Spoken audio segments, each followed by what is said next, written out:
오늘 허리를 배우셨죠. 그래서 구조적인 특성, 그리고 허리에서 나올 수 있는 질병. 그래서 오늘은 허리 디스크에 대해서 조금 다뤘었죠. 그래서 오늘 이 그래프를 표라고 하죠. 이 표를 누가 썼냐면 한접이라고 1992년에 쓴 논문이 있어요. 그래서 제가 갖고 있지만 만약에 이걸 더 보고 싶으신 분들은 제가 논문을 공유를 할게요. 그래서 이 표를 전체적으로 딱 보면 허리는 어떨 때 아프다 이런 것들을 우리가 파악하실 수 있을 거예요. 그래서 오늘은 다른 거 다 제가 공유 안 하고 이 표를 정확하게 이해만 해도 허리는 왜 아프구나. 그럼 내가 재활을 하거나 내 고객들이 허리가 아플 때 허리 디스크나 이 퇴화성 허리 질환이 있을 때 내가 어떻게 재활을 해야 될지에 대해서 이 표만 완전히 이해해도 조금 감이 오실 수 있을 거예요. 보통 우리가 나이가 들면, 그쵸? 나이가 들면 보통 근육이 생기나요? 없어지나요? 없어지죠. 당연히 없어지죠. 그러면 근육만 없어질까요? 몸에? 근육만 없어지진 않거든요. 그러면 여기서 뭐라고 얘기하냐면 디제너레이션이라고 해서 이건 퇴화예요. 퇴화. 뭐냐? 우리 럼바 4 그리고 이렇게 있고 럼바 5 이렇게 있죠. 그러면은 이 중간 사이에 있는 걸 뭐라고 하죠? 우리? 그쵸? 디스크라고 하죠. 디스크. 근데 이 디스크의 역할은 4번, 5번이 압박될 때 그 충격을 흡수하는 역할을 하게 되겠죠. 이것도 근육과 같은 단백질로 이루어져 있어요. 프로테오글리칸이라고 해서 타입 2, 콜라겐 타입 2 이런 특성으로 이루어져 있는데 그거는 어려운 거니까 단백질로 이루어져 있는데 얘네들도 나이가 들면서 퇴화된다 말인 거죠. 그러면 여기가 앞이고 여기가 뒤라고 생각하면 앞에 이렇게 혹시 구조 배우셨나요 오늘? 앞에 뭐가 있죠? 그렇죠. 그렇죠. anterior, longitudinal. 오늘 배우지 않았나요 이거? 네. ALL, anterior longitudinal ligament. 그리고 이거는 당연히 PLL, posterior longitudinal ligament. ligament는 인대, 그리고 longitudinal, 수직, 그쵸? 그리고 P, posterior, 뒤에, 그쵸? 그리고 A는 anterior, 앞에. 그래서 이 척추 사이에 앞, 뒤에 모두 인대가 달라붙어 있습니다. 근데 이 디스크가 디제너레이션, 퇴화되고 여기 있는 인대들도 나이가 들면서 퇴화가 되겠죠. 그걸 뭐라고 하냐? 2번 패시브 스테빌리티가 떨어진다라고 해요. 패시브 스테빌리티는 뭐냐? 수동적인, 여기서 얘기하는 거는 인대, 그리고 근육은 아니고 그 다음에 연골, 이러한 구조적인 그 조직들이 약해지면서 안정성을 떨어뜨리죠. 우리 척추에 굉장히 많은 인대들이 있는 거 아시죠? 꼭 여기에만 있는 게 아니라 뒤에 인대들이 굉장히 많죠. 그렇죠. 스프레스파이너스 리가먼트, 인터스파이너스 리가먼트, 그렇죠. 트랜스버스 리가먼트, 이런 인대들이 굉장히 많은데 얘네들이 퇴화되면 당연히 여기 있는 패시브한, 그러니까 수동적인 안정성을 당연히 떨어뜨릴 수밖에 없겠죠. 인대들이 잘 늘어났다가 잘 수축해주는 그 역할이 필요한데 그걸 못 해준다는 거예요. 왜? 나이가 들면 따라서 알아서 퇴화된다는 거예요. 그러면 이 패시브만 떨어지느냐, 패시브 스테빌리티만 안 좋아지느냐? 아니죠. 왜? 아까 제가 말씀드린 머슬, 또 뭐가 있을까요? 액티브는 우리가 활동적인 거예요. 우리가 인위적으로 수축하고 이완시킬 수 있는 조직들을 액티브라고 해요. 액티브 스테빌리티. 그러면 머슬, 또 뭐가 있죠? 비슷한? 머슬 앤 네? 텐던이랑 머슬이랑은 다른 개념이에요.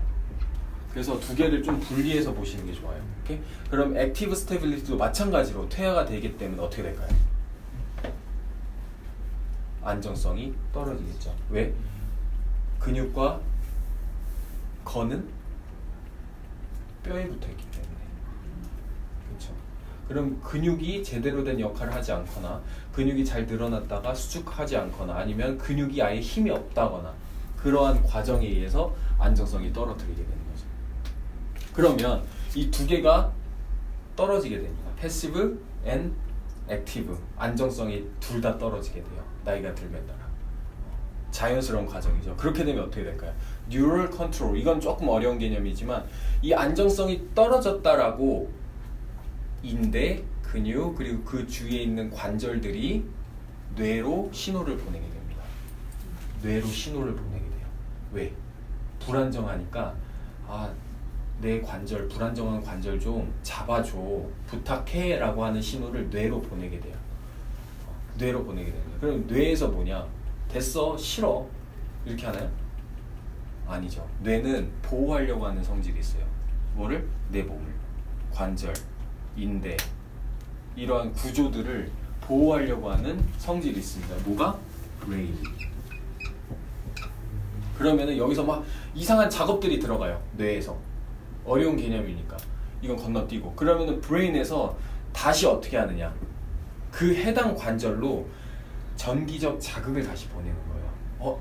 만약에 허리 L4, L5 네 번째, 다섯 번째 요추가 불안정하다라고 신호를 보낸 거예요. 뇌에서. 그쵸? 그럼 거기에 있는 근육, 인대 그러한 구조들에게 다시 똑같이 신호를 보내게 됩니다. 그러면은 뭐냐? 다시 이런 인대나 연골 그리고 근육들에게 다시 신호를 보내서 스테빌리티를 높여줘요. 다시 높여줍니다.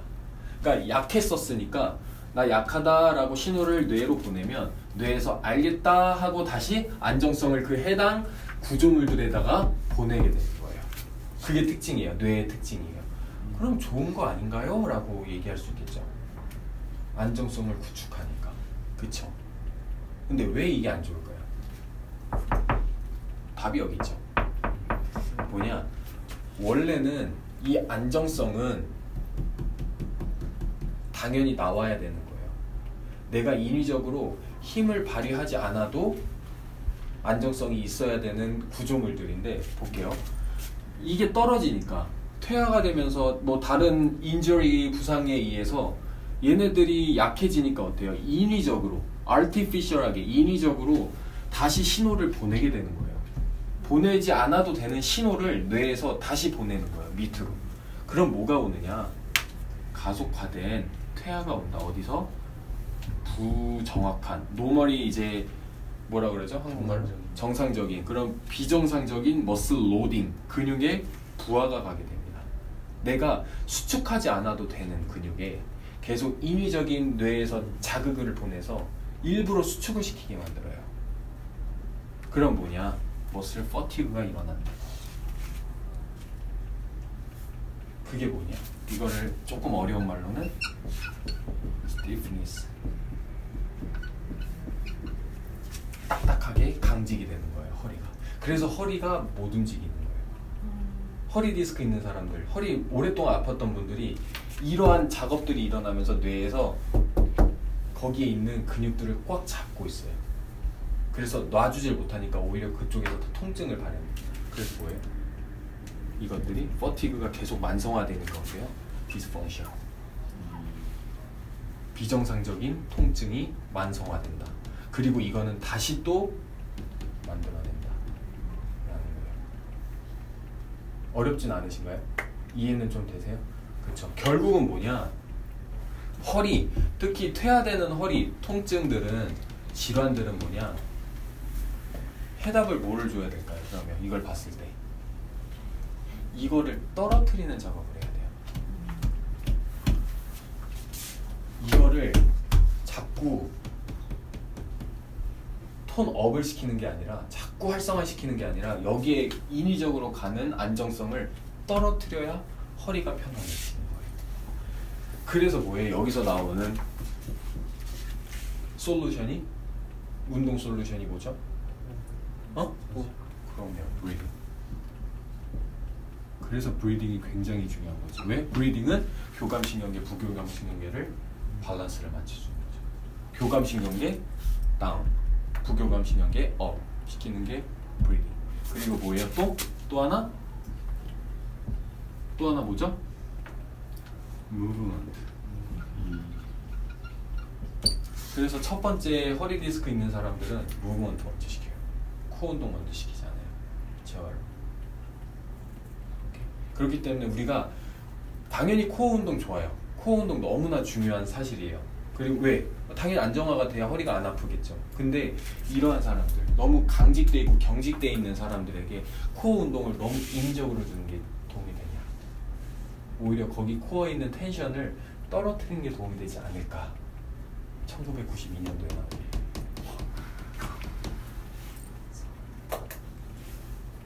그쵸, 할렐루야.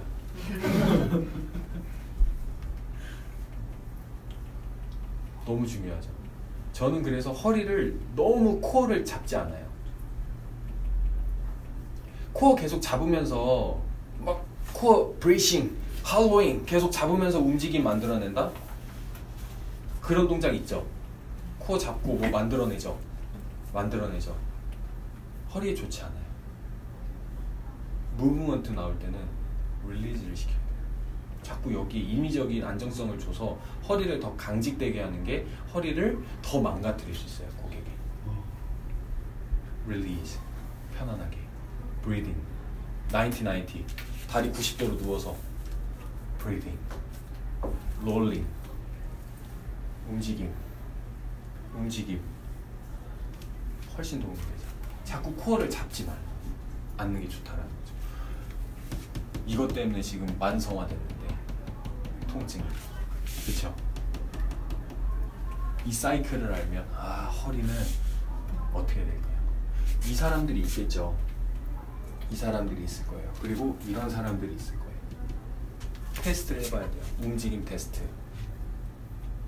근육 테스트, 여러 가지 테스트를 해와서 오케이, 이 사람은 정말 코어가 약하다. 조져야죠. 유튜브에 나오긴 하는데 조져야죠. 괜찮겠죠? 썸네일이 코 조져. 괜찮아요. 오케이. 썸네일. 그리고 뭐예요? 이런 사람들, 너무 강직돼 있거나 경직돼 있는 스티프한 사람들은 뭐예요?